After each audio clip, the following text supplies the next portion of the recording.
In this video, I'm going to show you how to map your steering wheel in Gran Turismo 7.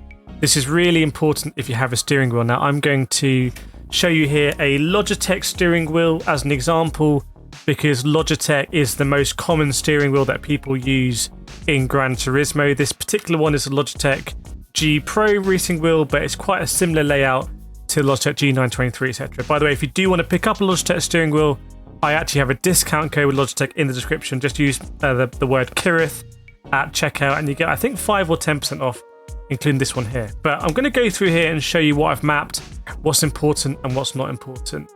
So the most important thing to make sure you have mapped correctly if using a wheel is really the shifters. It's a lot easier to shift on a wheel than it is with a controller. So if you've bought a wheel and you've never done manual shifting before, I really recommend you give it a go. So make sure that both of these shifters here are mapped to gear up and gear down.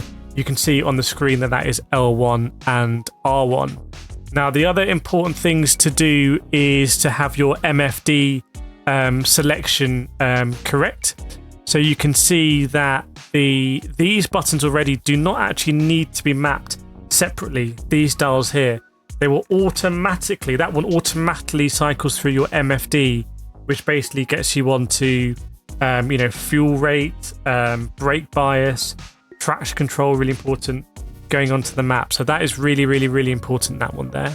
You can see there's also other stuff you can do. There's MFD selections you could also map, but this is actually done by default. The other things that are important are look left and look right. Absolutely critical unless you're in VR, in which case it doesn't do anything. But here I've mapped it to this little joypad here. In some wheels I have where I don't have a joypad, I will map it to the buttons at the top on the most outermost side. That's the most natural place, so I do that in iRacing, for example. You also want to check out your look back button. Some people map look back button to triangle. If you have a joypad, it's just easier, I find, to have it mapped to down on the joypad, but you can use triangle. You can see on the screen here that I've reserved triangle for reverse, that I don't really use, but there we go. Change view is a really critical one. I like having changing view a really accessible place, because there are some times you might want to change view to third person just to see where your car is compared to another car or something like that. So I have it on square. That's arguably the easiest place for you to access because it's right by your thumb. So really easy. So I have that on square over there. An important one if you're going to be racing online is having your handbrake mapped. Do not forget to map your handbrake. I map it here on a really big button, one of the biggest buttons I have.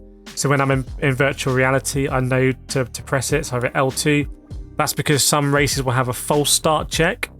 And in order not to false start, the best way I can tell you to do that is have your finger on the handbrake, and then you can be revving the car and then let it go when the lights go green. That's by far the easiest way. Other thing that's really helpful is ghosts. I've got videos on how useful ghosts are in Gran Turismo to improve your lap times.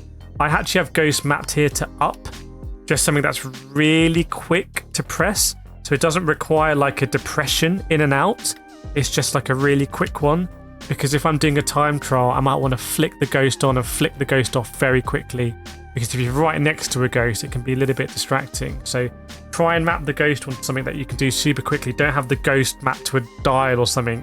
That'd be really silly. Something that's really important is the horn. It's so important I have it mapped twice. I have it mapped here on X, which is another like really easy access button, like way easier than these ones, for example, down here.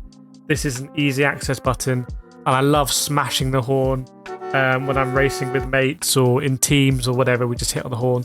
I also have it, I think, on this one as well. Just a bit more satisfying to hit the horn here. Flashing the high beams, not really that useful in Gran Turismo because there's no multi-class racing. In somewhere like iRacing, that's actually genuinely almost mandatory if you're doing multi-class to let a slower car know that you're coming up behind them in the night. But we don't really get that in Gran Turismo, so it's just more to annoy people. So if you want to do that, you can do it here. That's flash high beams. Something you definitely should not forget, and again, I've mapped it to a really big button, is nitrous and overtake. So this is the same button for nitrous and DRS. I don't think there's any cars that have DRS and nitrous, because then you'd be in trouble. But I have it mapped to a really big button here So when I have DRS or overtake available, so like in the Super Formula cars have it, that's there. You can see the create button and the pause button you cannot change. So those are these ones here. Pause and create, you cannot change those ones. You can take screenshots as you're racing. If you're someone that races with no HUD, that's a great way to take screenshots and use them for thumbnails, videos and whatnot. And then I've got another one for nitrous, and I've got hazard lights. I'm going to put my wheel back on so you can see here just how simple it is. This has a quick release system, and I'll boot up the wheel. While I'm doing this, it'll take 5 seconds. Make sure you're subscribed, by the way, if you want to support the channel. But Logitech wheel selected PS5. It just calibrates itself automatically, and now all I have to do is log into the PlayStation. Absolutely bulletproof, way more bulletproof than my Fanatec was, by the way. So here for the right, we'll see what else we've got. We've got windscreen wipers.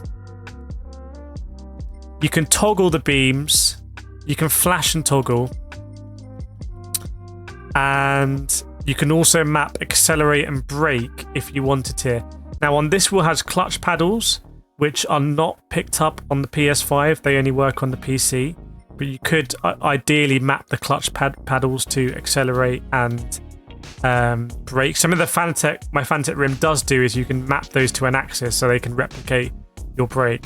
But there's nothing else important that's really in there. So that is the best way, in my opinion, to map your wheel in Gran Turismo 7. If you're starting out in G7 and you want to see more guides, please let me know what you want to see, and I will make those videos for you, because I've been playing this game at the highest level for many years now, and I just want to share everything that I've learned to hopefully give you a more enjoyable experience. But I hope you enjoyed it, and I'll see you next time.